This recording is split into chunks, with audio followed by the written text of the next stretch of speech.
Hello dear students, आज इस video में हम लोग डिस्कस करने वाले हैं क्लास 12th फिजिक्स में एक समान आवेशित गोलीय चालक के कारण वैद्युत क्षेत्र की तीव्रता।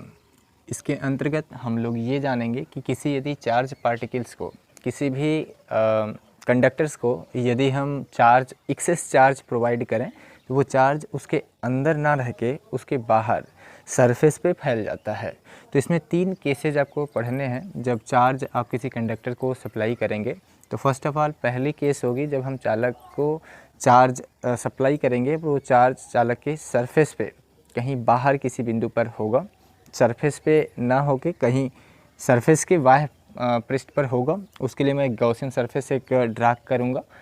उस स्थिति में इलेक्ट्रिक फील्ड कितना आएगा वो पता करने हैं। उसके बाद यदि चार्ज उसके सरफेस पर ही होगा, चार्ज सरफेस पे रहेगा और उसके पृष्ठ पर पूछा जाएगा इलेक्ट्रिक फील्ड कितना है, वहाँ पे बताइए।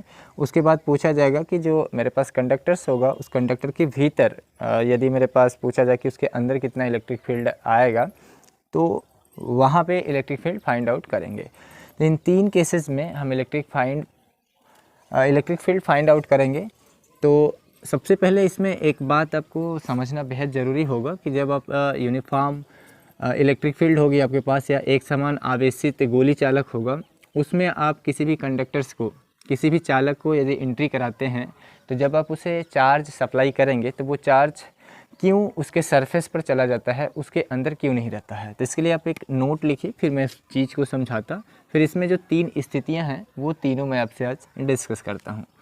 तो फर्स्ट ऑफ ऑल आपको ये जानना बेहद ज़रूरी होगा, नोट में आप एक बात लिखिएगा कि किसी चालक को दिया गया, किसी चालक को, वो चालक आपका ठोस भी हो सकता है, खोखला भी हो सकता है, दोनों के लिए वैलिड होगा, ठीक है। तो किसी चालक को दिया गया, किसी चालक को दिया गया आवेश या अतिरिक्त आवेश, दिया गया अतिरिक्त आवेश, एक्स्ट्रा चार्ज, एक्सेस चार्ज कह सकते हैं, अतिरिक्त आवेश, दिया गया अतिरिक्त आवेश चालक के पृष्ठ पर फैल जाता है, चालक के पृष्ठ पर फैल जाता है, फैल जाता है। कहने का मतलब है कि जब आप किसी कंडक्टर को लेके आओगे, सपोज ये मेरे पास एक तरह का कंडक्टर है, मान लेते हैं ये कंडक्टर है, कंडक्टर किसी भी शेप का आप ले सकते हैं, चालक किसी भी शेप का हो सकता है, shape and size does not depend, निर्भर नहीं करेगा, गॉस लॉ डिपेंड ही नहीं करता है कि जो आप आकृति ले रहे हैं वो या आयत है, वर्ग है, घन है, घनाभ है, कैसा है, वो गॉस लॉ से कोई मतलब ही नहीं है ना। बस सरफेस आपका कवर्ड होना चाहिए गॉस लॉ के लिए। तो यहाँ पे आप एक शेप ले लेते हैं, मान लीजिए कोई शेप है, इसमें शर्त ये है कि यदि आप इसे चार्ज देंगे तो ये चार्ज इसके अंदर ना रह के इसके पृष्ठों पे आ जाएगा। ऐसा क्यों होगा? तो एज्यूम करिए इसके पीछे का रीज़न, ये मान लीजिए यूनिफॉर्म इलेक्ट्रिक फील्ड है, मेरे पास एक समान वैद्युत क्षेत्र है, इस यूनिफॉर्म मैग्नेटिक फील्ड के अंदर इस कंडक्टर को रखा गया है और आपको पता है कि जब आप इसे एक्सेस चार्ज देंगे यानी एक्स्ट्रा चार्ज देंगे तो इसके न्यूक्लियस से प्रोटॉन तो निकलने वाला है नहीं, प्रोटॉन तो स्टेबल होता है यानी बाउंडेड होता है, वो काफ़ी मजबूत न्यूक्लियस फोर्स से बंधा होता है। इसके अंदर जो भी होगा वो आप ट्रांसफ़र कर सकते हैं इलेक्ट्रॉन्स को। तो जो फ्री इलेक्ट्रॉन्स होंगे, इसके अंदर बहुत सारे फ्री इलेक्ट्रॉन्स होंगे इस कंडक्टर के अंदर, इनफाइनाइट, और इन्हीं के करेस्पॉन्डिंग स्टेशनरी न्यूक्लियस में जो प्रोटॉन्स होंगे वो भी मौजूद होंगे। ये जो प्रोटॉन्स होंगे ये भी यहीं पे मौजूद होंगे और ये प्रोटॉन बॉन्डेड होंगे, ये अपने ही स्थान पे वाइब्रेट कर सकते हैं, ठीक है। जितने इलेक्ट्रॉन्स होंगे उतने प्रोटॉन्स होते हैं, तभी तो परमाणु उदासीन होता है, ये बात आपको पता है। तो इसमें जितने भी नंबर ऑफ़ इलेक्ट्रॉन्स एक्सेस होंगे, जब इन्हें आप किसी यूनिफॉर्म इलेक्ट्रिक फील्ड में रखेंगे, सपोज ये इलेक्ट्रिक फील्ड का डायरेक्शन इस तरफ है, तो कल्पना करिए जब इलेक्ट्रिक फील्ड का डायरेक्शन इधर है और जैसे ही ये इस इलेक्ट्रिक फील्ड के अंदर इस कंडक्टर को आप रखेंगे जिसके अंदर एक्सेस इलेक्ट्रॉन्स हैं, तो ये इलेक्ट्रिक फील्ड इन इलेक्ट्रॉन्स पर एक फोर्स अप्लाई करेगी, ये बात आपको पता है। ये इलेक्ट्रिक फील्ड इस एक्सेस इलेक्ट्रॉन्स पर एक फोर्स लगाएगी जिसका जो फार्मूला होता है F = QE, ये आपको पता है, F = QE होता है ना। कंडीशन ये होती है कि जो इलेक्ट्रॉन्स होगा वो नेगेटिवली चार्ज होता है, तो इलेक्ट्रिक फील्ड नेगेटिव चार्ज पे इलेक्ट्रिक फील्ड के अपोजिट डायरेक्शन में फोर्स लगाती है। यानी पहले यूनिफॉर्म इलेक्ट्रिक फील्ड का डायरेक्शन इस तरफ है, इसके अंदर आप किसी भी नेगेटिवली चार्ज पार्टिकल को एंट्री कराते हैं तो इस पर भी इलेक्ट्रिक फोर्स अप्लाई होता है, बट किधर, जिधर इलेक्ट्रिक फील्ड होगा उसके अपोजिट डायरेक्शन में। यदि नेगेटिव चार्ज है तब पॉजिटिव चार्ज जो होगा वो तो इलेक्ट्रिक फील्ड के डायरेक्शन में ही ट्रेवल करता है। तो इसके अंदर जितने भी एक्सेस इलेक्ट्रॉन्स मेरे पास होंगे, एक्सेस इलेक्ट्रॉन्स, ये क्या करेगी इलेक्ट्रिक फील्ड, इन सारे के सारे इलेक्ट्रॉन्स को इधर की तरफ यानी लेफ्ट हैंड साइड की तरफ बुला लेगी। तो जितने भी इसके अंदर एक्स्ट्रा चार्जेस होंगे, एक्सेस इलेक्ट्रॉन, ये सब के सब जमा हो जाएंगे कहाँ पे, लेफ्ट हैंड साइड के कॉर्नर की तरफ, है ना, यहाँ पे। और आपको पता है ये जहाँ से निकलेंगे, जिस हिस्से से ये निकलेंगे नेगेटिवली चार्ज पार्टिकल्स, उस स्थान को छोड़ेंगे तो वहाँ पे कैसा चार्ज आ जाएगा, आपका जवाब होगा सर पॉजिटिव होगा। इलेक्ट्रॉन जब निकलता है तो आपको पता है इलेक्ट्रॉन त्यागेगा तो पॉजिटिवली चार्ज आ जाता है, ठीक है। किसी भी पदार्थ से इलेक्ट्रॉन यदि इमिट हो तो उस पदार्थ पर कैसा चार्ज आता है, धनावेशित। तो ये इलेक्ट्रिक फील्ड क्या करेगी कि इन पर एक फोर्स लगाएगी अपोजिट डायरेक्शन में। अब इसमें जो इलेक्ट्रिक फील्ड जनरेट होगा इस कंडक्टर के अंदर, इस कंडक्टर के अंदर वो पॉजिटिव से दूर नेगेटिव की तरफ होगा। ये एक्सटर्नल इलेक्ट्रिक फील्ड है जिसकी डायरेक्शन लेफ़्ट टू राइट है। और इस कंडक्टर के अंदर जो इलेक्ट्रिक फील्ड जनरेट होगा जिसे हम कह सकते हैं एक्सटर्नल इलेक्ट्रिक फील्ड, EX लिख रहे हैं, एक्सटर्नल मतलब आंतरिक है, और एक्सटर्नल मतलब Y होगा और इंटरनल मतलब आंतरिक, है ना। तो ये एक्सटर्नल है जिसकी दिशा लेफ़्ट टू राइट है, और इंटरनल होगा इंटरनल, इसके वजह से इसके अंदर भी इलेक्ट्रिक फील्ड जनरेट होगी जिसकी डायरेक्शन राइट टू लेफ़्ट होगी। अब क्या ये घटना कब तक चलेगी, ये इलेक्ट्रिक फील्ड यानी जो बाह्य वैद्युत क्षेत्र होगा वो अंदर वाले वैद्युत क्षेत्र को कब तक अपनी तरफ खींचता रहेगा। शर्त ये होगा कि क्या ये इसे कंटिन्यूअस खींचता ही रहेगा, जवाब होगा नहीं। एक ऐसी पोजीशन जरूर आएगी जब ये बाह्य वैद्युत क्षेत्र आंतरिक वैद्युत क्षेत्र को पर बल लगाना बंद कर देगा। तो ऐसा तभी पॉसिबल होगा जब इक्विलिब्रियम पोजीशन स्थापित होगा, यानी संतुलन की अवस्था स्थापित होगी। यानी एक्सटर्नल इलेक्ट्रिक फील्ड और इंटरनल इलेक्ट्रिक फील्ड का जो वैल्यूज़ होगा वो आपस में इक्वल हो जाएगा। वो आपस में क्या आएगा, इक्वल।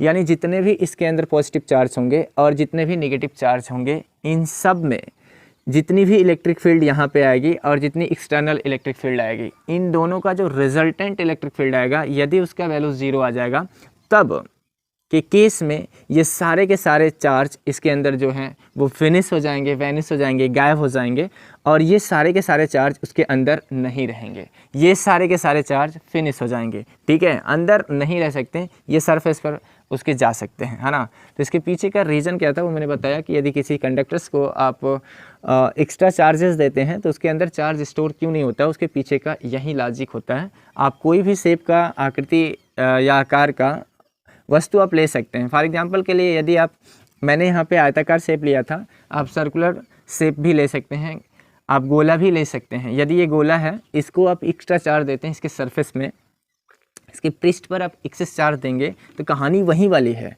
कि मान लीजिए जितने भी इसके अंदर एक्स्ट्रा चार्जेस होंगे, जितने एक्स्ट्रा चार्जेस होंगे उतने एक्सेस चार्ज जब इसके अंदर मौजूद होंगे तो आपको पता है कि इसके अंदर प्रोटॉन तो स्टेबल होता है, प्रोटॉन मूवमेंट नहीं करता है, प्रोटॉन अपने ही जगह वाइब्रेट हो सकता है यदि इसे एनर्जी मिले तो, लेकिन वो इस इलेक्ट्रॉन की तरफ फ्री मोशन नहीं कर सकता है ना। तो जितने भी इसके अंदर पॉजिटिव चार्ज होंगे यानी जितने प्रोटॉन्स होंगे उतने इसके अंदर क्या होंगे, इलेक्ट्रॉन्स होंगे ना, फ्री इलेक्ट्रॉन्स होंगे। जब इसे किसी यूनिफॉर्म इलेक्ट्रिक फील्ड में रखा जाएगा तो ये सारे के सारे इलेक्ट्रॉन्स यहाँ से निकलकर इसके किनारे पे जमा होने लगेंगे और प्रोटॉन एक तरफ इकट्ठा होंगे, ठीक है। इलेक्ट्रॉन एक किनारे पे, प्रोटॉन एक किनारे पर, दूसरे किनारे पर स्टोर होंगे। तो ये प्रक्रिया तब तक चलती रहेगी जब तक कि नंबर ऑफ़ इलेक्ट्रॉन्स और प्रोटॉन्स एक दूसरे को समाप्त न कर दें, यानी गायब न कर दें। और जब ऐसा हो जाएगा तो इसके अंदर के सारे चार्ज क्या हो जाएंगे, फिनिश। तो कभी भी किसी भी कंडक्टर्स को या तो वो सॉलिड हो या फिर हालो हो, यानी या तो ठोस हो या फिर खोखला हो, उसे आप एक्सेस चार्ज प्रोवाइड करेंगे तो वो सारे के सारे चार्ज उसके सरफेस पे फैल जाते हैं, उसके अंदर नेट जो चार्ज होता है वो 0 होता है, ठीक है। तो इसी सिद्धांत के आधार पे हम लोग 3 केसेज इसमें देखने वाले हैं कि जब हम किसी यूनिफॉर्म मैग्नेट इलेक्ट्रिक फील्ड के अंदर, यूनिफॉर्म इलेक्ट्रिक फील्ड के अंदर किसी भी चार्ज पार्टिकल को, है ना, किसी भी चार्ज पार्टिकल्स को चार्ज पार्टिकल्स नहीं, किसी भी कंडक्टर को लेके आएंगे तो वो 3 की स्थितियाँ क्या क्या हैं उसे हम पॉइंट टू पॉइंट आपको बता रहे हैं। इस नोट का मतलब आपको मैंने बता दिया।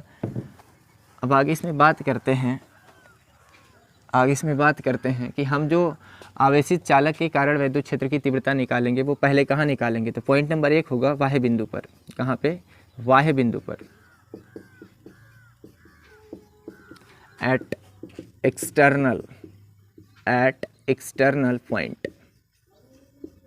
तो मैं एक फिगर ड्रा करता, पहले फर्स्ट ऑफ ऑल एक फिगर ड्रा करते हैं। तो हम बनाते हैं, एक गोला ले लेते हैं, है ना, एक गोला लेते हैं। लेट्स सपोज ये मेरे पास एक स्फीयर है, यहाँ पे एक गोला बना लेते हैं।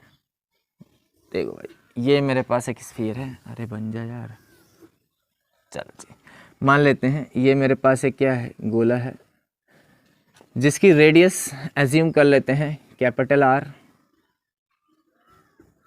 और यहाँ से स्मॉल r डिस्टेंस पर कोई पॉइंट्स है, लेट्स सपोज उसका नाम P कह देते हैं, और इस P पॉइंट्स पे हमें इलेक्ट्रिक फील्ड फाइंड आउट करना है। ठीक है, तो जो भी चार्जेज आप इस आवेशित चालक को देंगे, ये सारे के सारे चार्ज कहाँ फैल जाएंगे? इसके सरफेस पर। इसके अंदर चार्ज हो नहीं सकता, ये सारे के सारे चार्ज इसके सरफेस पे यूनिफॉर्म रूप से, एक समान रूप से डिस्ट्रीब्यूट हो जाएंगे।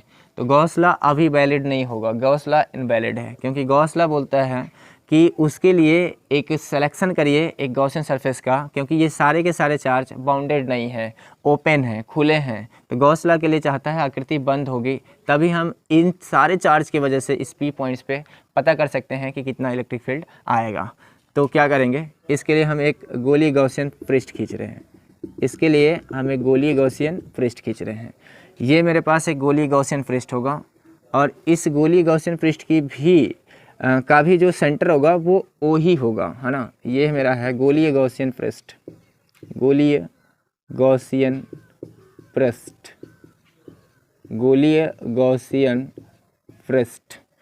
अब क्या करेंगे कि इस P पॉइंट्स पे जहाँ हमें इलेक्ट्रिक फील्ड ज्ञात करना है, लेट्स सपोज ये P पॉइंट्स यहाँ पे है, जहाँ से मेरा ये सर्कल पास आउट होगा, इसके लिए हम छोटा सा एक पीस लेंगे, एक छोटा सा, बहुत ही छोटा सा पीस लेंगे, जिसकी वजह से हम पता करना चाहेंगे इस P पॉइंट्स पे कि कितना इलेक्ट्रिक फील्ड मेरे पास आ रहा है।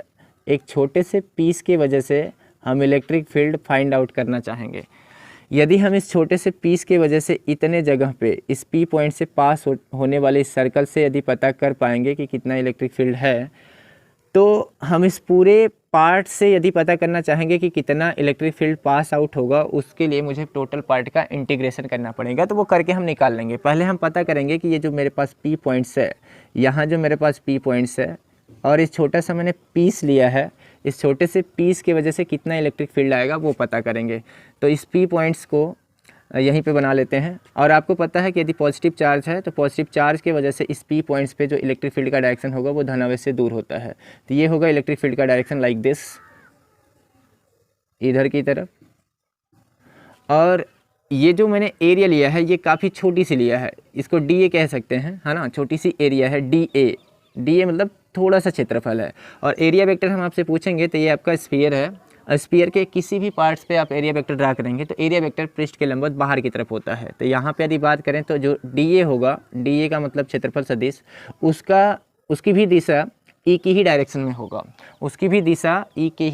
होगा, यानी पृष्ठ के लंबवत बाहर की तरफ होगा। तो मैंने DA और E को एक दूसरे के पैरेलल बना दिया है। ठीक है, अब इसमें कैसे प्रूफिंग करेंगे आप, इस P पॉइंट्स की वजह से कितना इलेक्ट्रिक फील्ड आएगा वो कैसे फाइंड आउट करेंगे। तो ध्यान से सुनिए मेरी बात।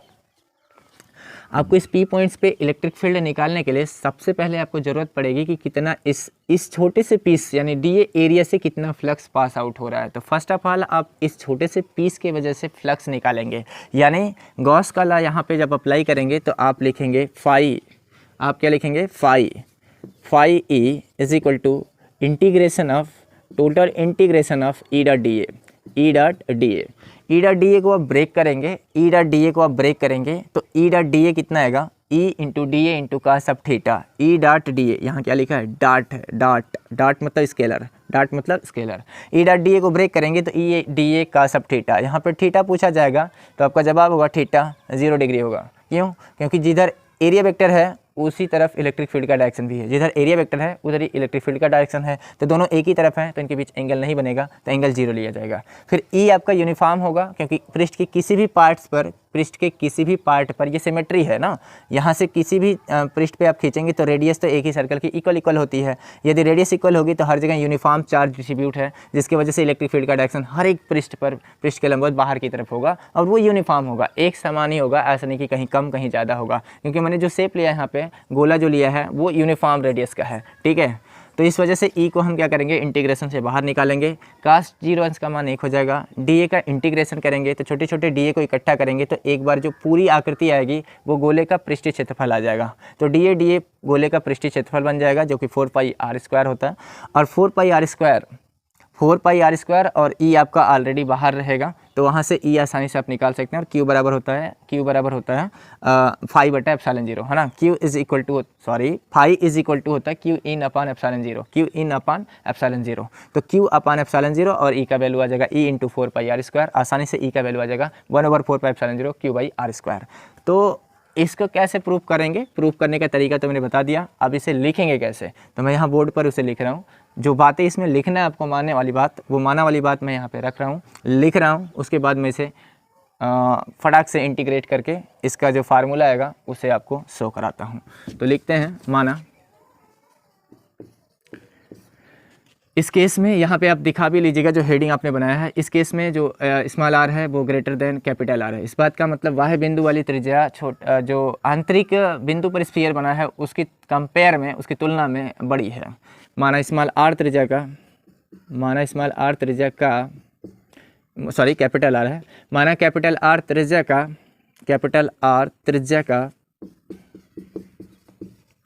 का एक वृत्त नहीं है, गोला आर त्रिज्या का, माना कैपिटल आर त्रिज्या का एक गोला खींचा गया है जिसका केंद्र O है,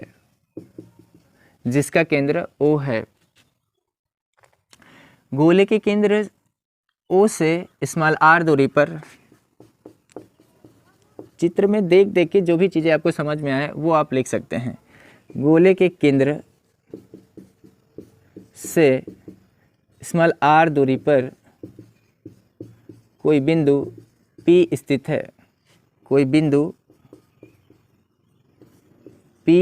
स्थित है, जहां हमें क्या ज्ञात करना है, वैद्युत क्षेत्र की तीव्रता ज्ञात करना है। इसे हम शॉर्टकट में ई लिख दे रहे हैं ना, ई मतलब वैद्युत क्षेत्र ज्ञात करना है, ई ज्ञात करना है। ठीक है जी, बिंदु P से होकर जाते हुए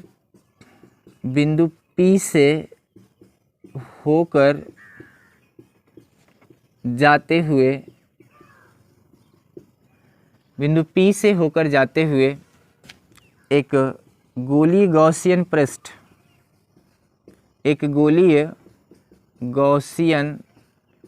पृष्ठ खींचा,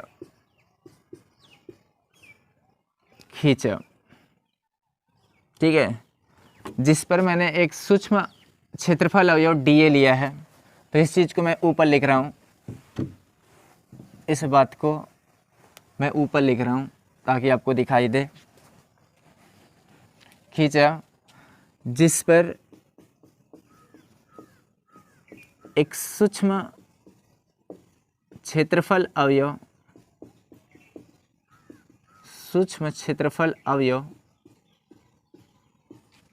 dA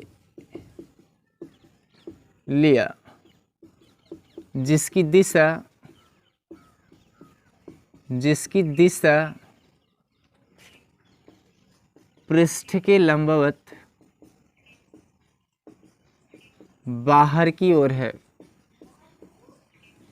बाहर की ओर है। तो ये बात आपको माना में लिखना पड़ेगा ना, माना में आपको इतनी बातें राइट डाउन करना पड़ेगा। तो आप लिखेंगे बिंदु P से होकर जाने वाला संपूर्ण फ्लक्स, यहाँ नीचे लिखेंगे P से होकर जाने वाला वैद्युत फ्लक्स, या बिंदु P पर वैद्युत क्षेत्र की तीव्रता। बिंदु P पर वैद्युत क्षेत्र की तीव्रता कैसे निकालेंगे, गॉस का नियम निकालेंगे, लगाएंगे। फाई बराबर total integration of E dot D A, E dot D ए। यहाँ पे फिगर को आपको देख के पता लग रहा होगा कि एरिया वेक्टर और इलेक्ट्रिक फील्ड इंटेंसिटी में कोई भी एंगल नहीं बन रहा है, क्योंकि दोनों एक ही डायरेक्शन में है। तो इसे जब ब्रेक करेंगे तो आएगा total integration of E into D A into cos of theta, theta which is equal to 0। E का मान यूनिफॉर्म होगा क्योंकि हर जगह सिमेट्री है, रेडियस हर जगह आर आर आर होगी, तो ई का जो डायरेक्शन होगा पृष्ठ के हर एक हिस्से पर वो बाहर की तरफ होगा, हर जगह क्या होगा, बाहर की तरफ, और यूनिफॉर्म होगा। तो ई को हम इंटीग्रेशन से बाहर निकाल लेते हैं, क्योंकि इंटीग्रेशन के अंदर कोई भी यदि कांस्टेंट चीज़ है तो उसे इंटीग्रेशन से बाहर निकालते हैं। कास 0 का मान 1 होगा, तो मेरे पास बचेगा क्या, ओनली डी ए बचेगा इंटीग्रेशन में।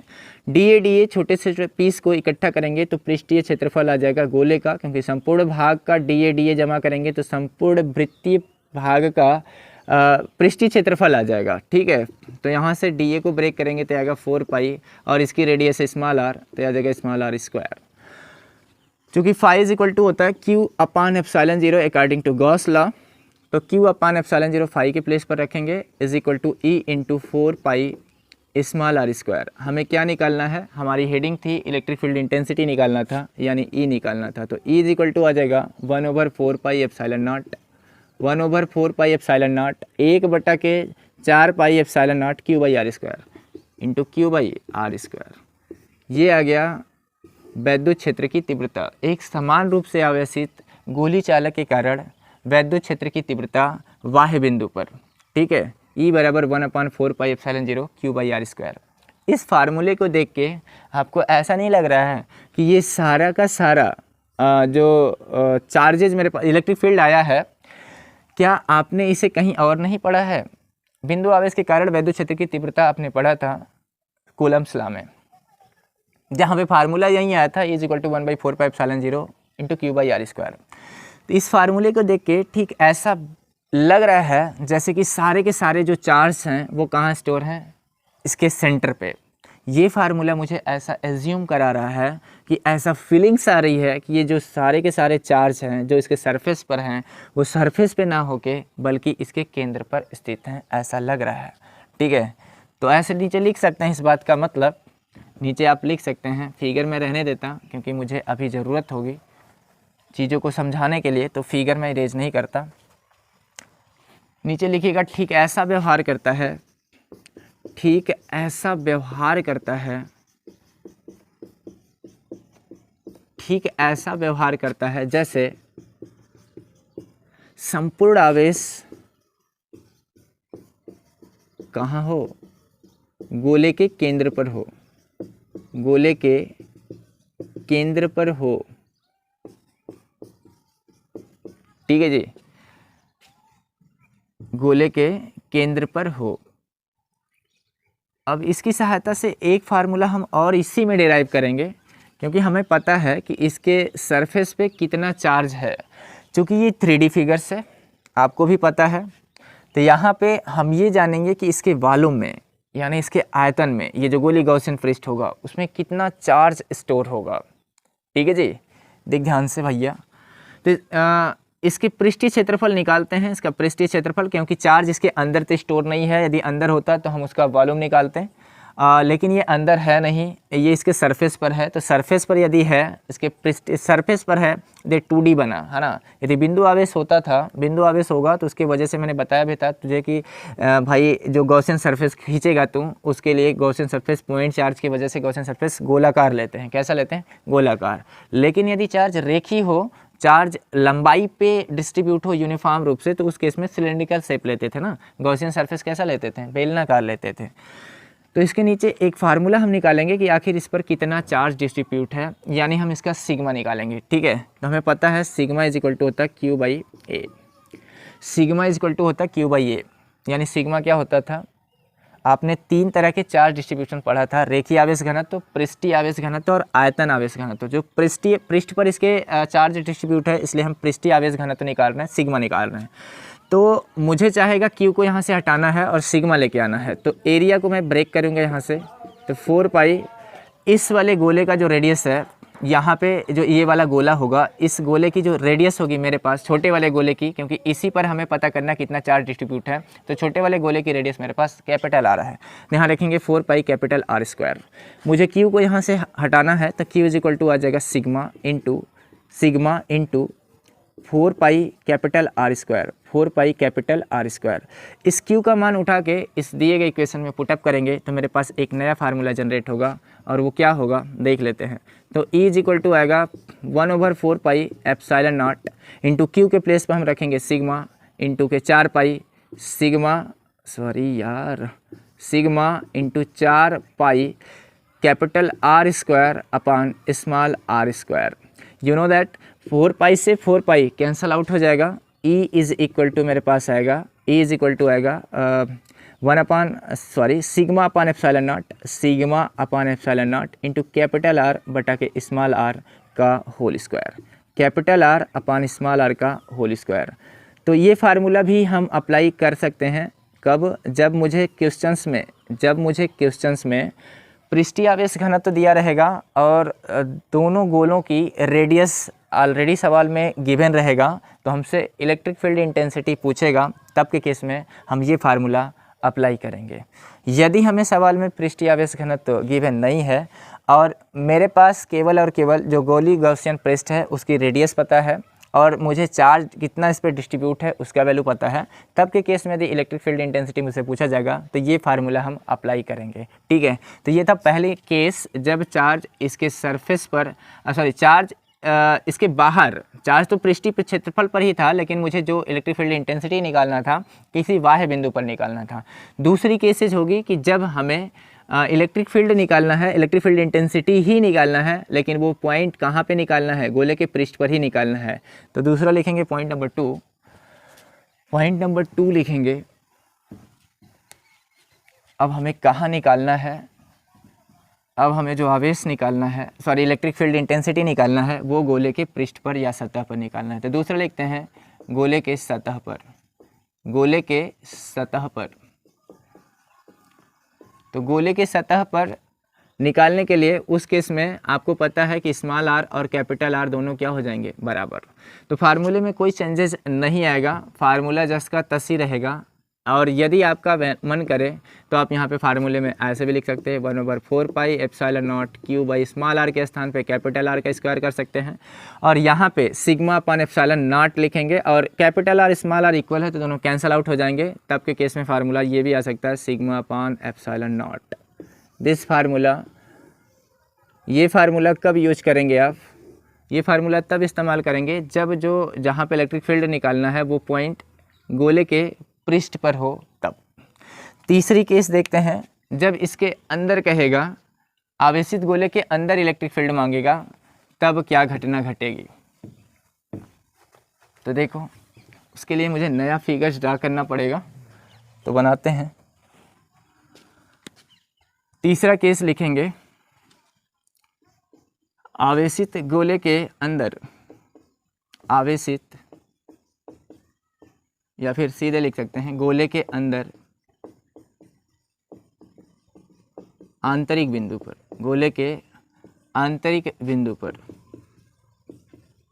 इस केस में capital R greater than small R होगा। यानी हमें फर्स्ट ऑफ ऑल एक स्फीयर ड्रा करना पड़ेगा, ये स्फीयर है, और इसके अंदर किसी पॉइंट्स पे कंसीडर्ड करना है हमें इलेक्ट्रिक फील्ड। दोनों के दोनों जो सर्कल होंगे वो कोसेंट्रिक होंगे, यानी इन दोनों सर्किल का जो सेंटर होगा वो एक ही होगा, सर्किल का सेंटर सेम ही होगा। तो ये है मेरे पास कैपिटल आर रेडियस का सर्कल, जिसकी रेडियस ओ है, और ये जो बाहर वाला दिखाई दे रहा है इसकी रेडियस हमने स्मॉल आर मान लिया है, ठीक है, स्मॉल आर, सॉरी इसकी रेडियस को स्मॉल आर मान लेते हैं और बाहर वाले की कैपिटल आर, ठीक है। छोटा सा पॉइंट कंसीडर करेंगे और छोटा सा एरिया लेंगे। लेट सपोज ये पॉइंट पी है जहाँ पे हमें इलेक्ट्रिक फील्ड इंटेंसिटी निकालना इस पी पॉइंट्स पे। तो हम आपसे पूछेंगे एरिया वेक्टर की डायरेक्शन कहाँ होगा, तो आप कहेंगे धनावेश से दूर होगा। हम आपसे पूछेंगे कि एरिया वेक्टर किधर होगा, तो वो भी कहाँ होगा, पृष्ठ के लंबवत बाहर की तरफ, डी ए वेक्टर। ओके जी। और जो आवेशित चालक है उस पे जितने भी चार्ज मेरे पास हैं वो सब के सब कहाँ हैं, बाहर। तो इसका तो बिना निगमन किए ही आप बता सकते हैं, ओरली बता सकते हैं कि गॉसियन सरफेस जब भी हम लेते हैं, ये गॉसियन सरफेस है, ठीक है, गॉसियन सरफेस है, ये अंदर जो है आपका इसका नाम है गॉसियन सरफेस, ठीक है, ये गॉसियन सरफेस है, गॉसियन पृष्ठ। तो इसमें भी कहानी वही लिखना है कि माना लिख लेते मैं, है ना, यहाँ मैं लिख देता माना स्मॉल, माना कैपिटल आर त्रिज्या का, माना कैपिटल आर त्रिज्या का, माना कैपिटल आर त्रिज्या का एक गोला लिया गया है जिस पर एक समान रूप से आवेश वितरित है,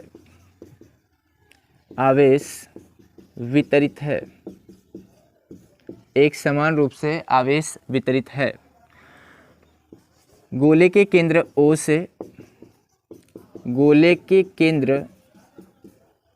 O से स्मॉल आर त्रिज्या का एक गॉसियन पृष्ठ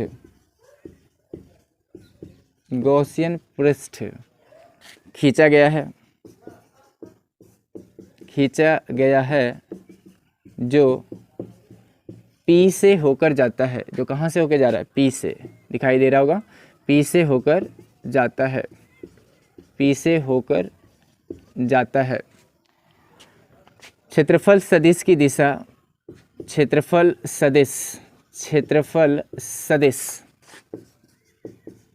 जो क्षेत्रफल सदिश है उसकी दिशा कहाँ है, पृष्ठ के लंबवत बाहर की तरफ।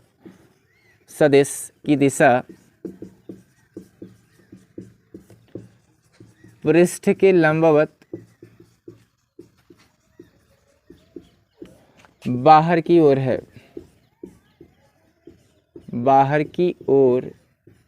है। तो बिंदु P से गुजरने वाला फ्लक्स इलेक्ट्रिक फील्ड आपसे पूछा जाएगा। तो चित्र से स्पष्ट है, आप लिख सकते हैं, चित्र से स्पष्ट है कि संपूर्ण आवेश गोले के बाहर स्थित है। चित्र से स्पष्ट है कि संपूर्ण आवेश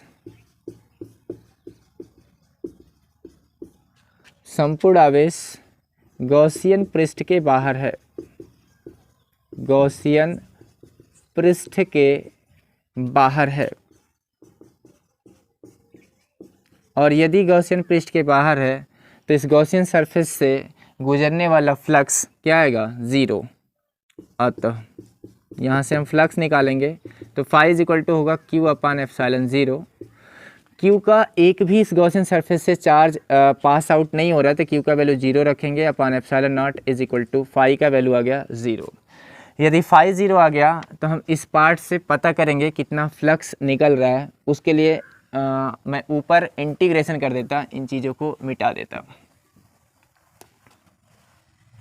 देखो, तो P से होके गुजरने वाला टोटल जो फ्लक्स आएगा वो phi is equal to total integration of E dot D A आएगा, ठीक है, ई डॉट डी ए। इसे ब्रेक करेंगे तो आएगा total integration of E into D A into cos of theta, E into D A into cos of theta. Figure देख के बताओ थीटा का वैल्यू कितना है, जवाब है 0 डिग्री है, क्योंकि ई और डी ए पैरेलल हैं एक दूसरे के, और ई का वैल्यूज़ हर जगह इस सरफेस पे जब भी आप निकालेंगे तो वो रेडिली आउटवर्ड होगा, बाहर की तरफ होगा, क्योंकि धन आवेश के कारण जो वैद्युत क्षेत्र की तीव्रता की दिशा होगी वो धन आवेश से दूर होगी। तो ई आपका यूनिफॉर्म होगा, ई आपका क्या होगा, यूनिफॉर्म। फाई का वैल्यू आपने निकाल लिया है, यहाँ पे फाई 0 है, फाई के स्थान पे 0 पुट करिए, ई को आप बाहर निकालिए, cos 0 का मान 1 आएगा, टोटल इंटीग्रेशन ऑफ डी आएगा। तो यहाँ डी का वैल्यू जो भी आप रखेंगे कुल मिला जुला के जो ई का वैल्यू आने वाला है वो क्या आएगा, 0। तो implies that E is equal to 0 आ जाएगा। तो इस बात से क्या प्रूफ हो रहा है, मैंने तीनों पॉइंट्स पे आपको इलेक्ट्रिक फील्ड निकाल के दिखा दिया। इससे ये प्रूफ हो रहा है कि यदि हमें किसी आवेशित चालक के अंदर आपसे पूछा जाएगा कि इलेक्ट्रिक फील्ड का वैल्यू कितना आता है, तो जवाब होगा 0। इसके पीछे का रीज़न क्या है, इलेक्ट्रिक फील्ड का वैल्यू इसके अंदर 0 क्यों आता है, तो इसके अंदर कोई भी चार्ज बाउंडेड नहीं है, कोई भी चार्ज इस गॉसियन पृष्ठ के अंदर बधा नहीं है, इसी वजह से इलेक्ट्रिक फील्ड का वैल्यू 0 आता है। तो आज के लिए बस इतना करते हैं, तो इस चीज़ें हमको नेक्स्ट वीडियो में प्रोवाइड कराएंगे। Thanks for watching my videos.